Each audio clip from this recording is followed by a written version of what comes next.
پہلا سوال مہدی حسن صاحب جو اسٹریتھم سے یہاں تشریف لائے ہیں وہ ان کا ہے، وہ خود یہاں نہیں آنا چاہتے، کہ اللہ تعالیٰ کی وحدانیت اور اس کے وجود کا سب سے بڑا ثبوت کیا ہے؟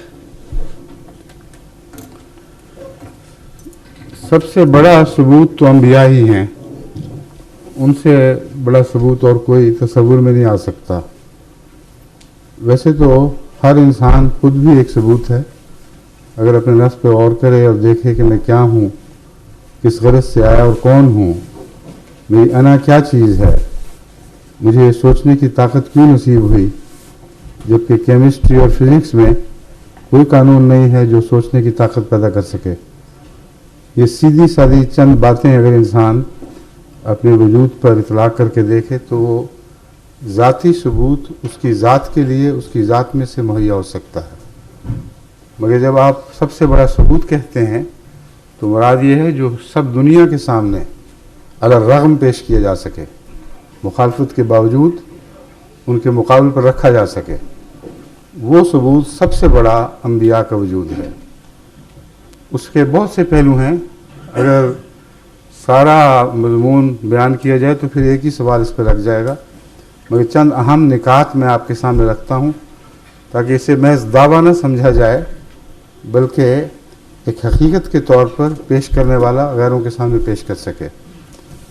جتنے معروف انبیاء ہیں جن کی تاریخ محفوظ ہے، ان کے دعوے سے پہلے کی زندگی میں ایک بھی جھوٹ ثابت نہیں اور ایک بھی جھوٹ کا الزام ثابت نہیں۔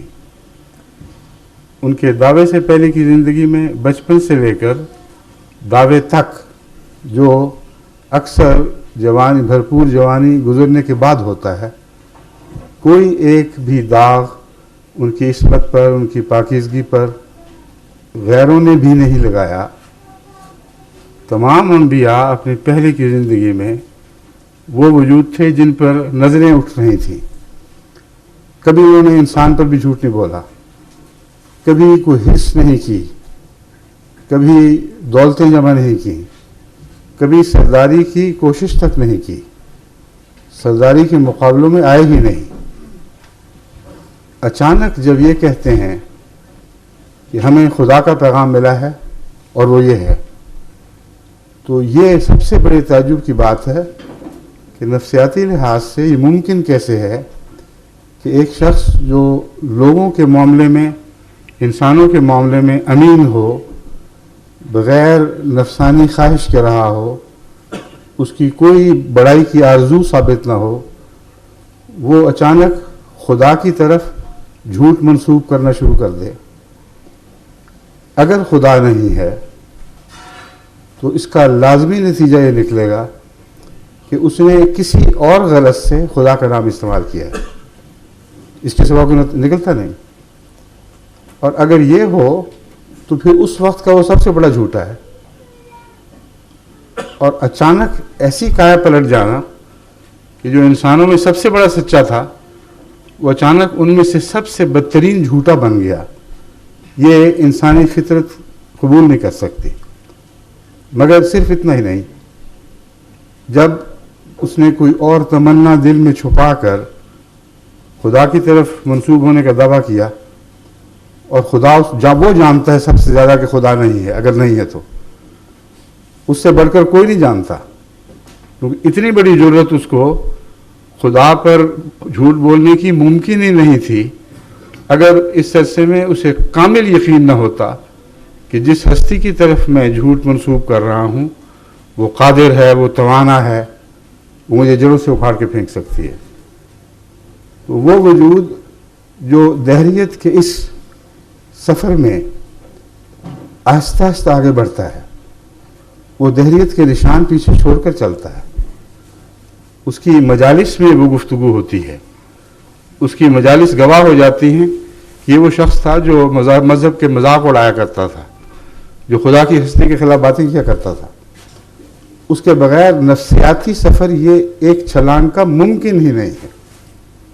کوئی شخص دعویٰ دار ہے تو اس کو اپنی عقل کا امتحان لینا چاہیے، یہ کیسے ہو سکتا ہے کہ وہ شخص دہریہ بنے اور اچانک بنے؟ اور دہریہ بھی اس درجے کا کہ اس ساری سوسائٹی میں اس جیسا کوئی دہریہ نہ ہو، اور بڑی جرت سے پھر ایک فرضی نام کے اوپر اپنی بڑائی کی خاطر ایک دعویٰ پیش کر دے۔ یہ دوسرا سوال ہے۔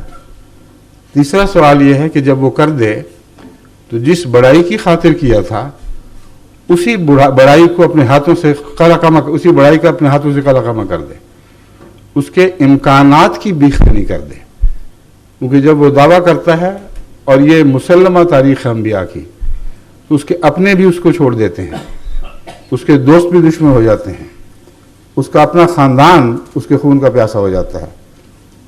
یہ بات درست ہے اور قطعی ہے۔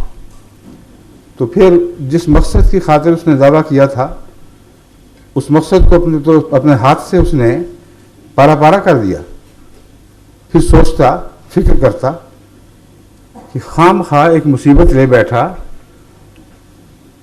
آج کے زمانے کے سیاستدانوں سے نہ صحیح، اس زمانے کے سیاستدانوں سے سبق لے لیتا کہ ایک بیان دے کر جب متوقع رد عمل نہیں نکلا تو توبہ توب کر کے واپس جاتا کہ نہیں، میرا تو مطلب ہی تم نہیں سمجھے، میں نے کب کہا تھا کہ مجھے خدا نے کچھ بنایا ہے اور خدا نے مجھے ایک مقصد کے لیے کھڑا کیا ہے۔ اکیلا ساری سوسائٹی کے خلاف اپنے کو غیر ہوتے ہوئے دیکھتے ہوئے، غیروں کو اور بڑھ کر دشمن بنتا ہوئے دیکھتے ہوئے اس دعوے پہ قائم رہتا ہے۔ کون سا سہارا ہے جو اس کڑے وقت میں اس کا ساتھ دیتا ہے؟ اگر یقین نہ ہو کہ خدا ہے تو یہ ممکن نہیں ہے کہ وہ یہ کردار ادا کر سکے۔ پھر دعوے یہ کرتا ہے کہ میں ایک رہ گیا ہوں بس، اور میرا خدا میرے ساتھ ہے، تم زور لگاؤ، ساری طاقتیں استعمال کر لو، تم مجھے مٹا نہیں سکو گے۔ اور یہی ہوتا ہے۔ اس مضمون کو آگے بڑھائیں تو آپ حیران رہ جائیں گے کہ کوئی معقول انسان ادنا سے بھی عقل رکھتا ہو تو نبی کے دعوی ایمان باللہ پر وہ کوئی آنچ نہیں لا سکتا، کوئی حرف نہیں رکھ سکتا۔ ہر قسم کی شکوک سے بالا دعویٰ ہے، اور سارے عالم اسلام، عالم مذہب میں، اس کی ساری تاریخ میں یکساں چسپاں ہو رہا ہے۔ آدم سے لے کر نوح تک پہنچے، نوح کے بعد ابراہیم کی باری آئے گی، ابراہیم سے باقی انبیاء چھوڑتے ہوئے اب موسیٰ پہ آ جائیں، عیسیٰ پہ چلے جائیں، درمیان کے انبیاء، جتنے بھی درمیان کے انبیاء گزرے ہیں، اگر ان کو بھی نام ذہن میں رکھ لیں تو ایک مسلسل تاریخ ہے، انسان کی تہذیب کی تاریخ کے ساتھ ساتھ مسلسل پہلو بہ پہلو چل رہی ہے، اور قطعی ہے، اس میں آپ کوئی تبدیلی نہیں دیکھیں گے۔ اور پھر دنیا کی ہر جگہ یہی بات ہوئی ہے۔ ہندوستان میں آئیں تو کرشنا کا وجود ہمیں نظر آتا ہے، سارے مقابلوں کے باوجود اس کرشنا کی بات نہیں کر رہا جس کو ہندو خدا سمجھتے ہیں، اس کرشنا کی بات کر رہا ہوں جس کے متعلق ایک حدیث میں آتا ہے کہ کان فی الہند نبی، ہند میں بھی ایک نبی تھا، اسمہ کاہن، اس کا نام کاہن تھا۔ اور کرشن کنہیا اور کاہن یہ وہی نام ہے دراصل جو مختلف تلفظات کے ساتھ ادا کیے جاتے ہیں۔ تو اس بحث کو چھوڑیں، میں جو بات کر رہا ہوں، مسلمانوں کے لیے اس کے سوا چارہ نہیں کہ ہندوستان میں کسی نبی کا وجود تسلیم کریں۔ اگر وہ کہیں کرشن نہیں تھا تو دکھائیں پھر اور کون تھا، کیونکہ قرآن کہتا ہے کہ ہر دنیا کے ہر حصے میں، ساری دنیا کے ہر حصے میں ہم نے نبی بھیجے ہیں، ہر زمانے میں بھیجے ہیں۔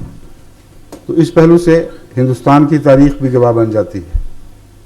ایک ادنا بھی تزلزل نہیں دکھایا، باوجود اس کے کہ ان کے مقابل پر بہت بڑی طاقتیں جمع ہو گئی تھی۔ پھر حضرت زرتشت کی تاریخ لیں، پھر حضرت کنفیوشس کی تاریخ لیں، دنیا میں جتنی بڑی بڑی قومیں مذہب کے نام پر قائم ہوئیں اور آج تک زندہ ہیں اور مضبوطی سے دنیا میں مستحکم ہو چکی ہیں، ان سب کی ایک ہی تاریخ ہے جو دہرائی جا رہی ہے۔ تو ایک انہوں نے کب کیا تھا؟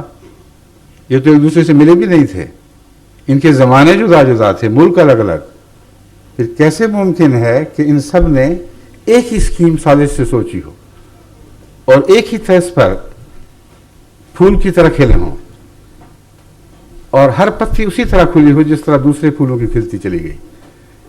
یہ یکسانیت، یہ عالمگیر اتحاد، جبکہ آپس میں میل جول کا کوئی رابطہ نہیں، یہ سارے مضمون ہیں.